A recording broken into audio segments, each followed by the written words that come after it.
নজর রাখবো পরবর্তী সংবাদে। ঊনকোটি জেলা হাসপাতালের একাধিক সমস্যাকে সামনে রেখে আজকে কংগ্রেসের পক্ষ থেকে গণধর্ণা হাসপাতালের সামনে। কি বক্তব্য কংগ্রেসের, শুনুন।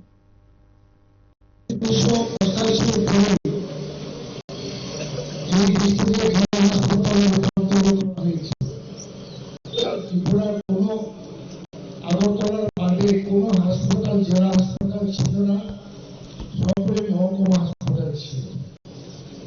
অবিভক্ত ডিস্ট্রিক্টে ভুবনেশ্বরের মহকুমা হাসপাতালকে আমরা জেলা হাসপাতালের রূপান্তরিত করে নামকরণ করা হয়েছিল রাজীব গান্ধী মেমোরিয়াল হাসপাতাল।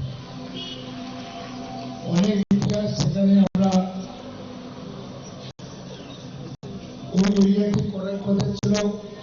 পরবর্তী সময়ে তপন চক্রবর্তী বামফ্রন্ট তাদের চিন্তাধারার সঙ্গে আমাদের চিন্তাধারা মিলে যেখানে ঘনবসতি মানুষ বসবাস করে সেখানে পরিষেবার সুযোগ আগে দিতে হবে। যেখানে পরিষেবা নেই, মানুষ নেই, কম বসবাস করে সেখানে কম বিনিয়োগ চলে।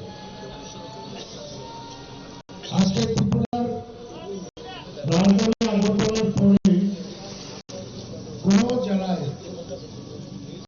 কোন আইসিইউ নেই। কিছুদিন আগে ভুবনেশ্বরের একটা লোক স্ট্রোক করেছিল।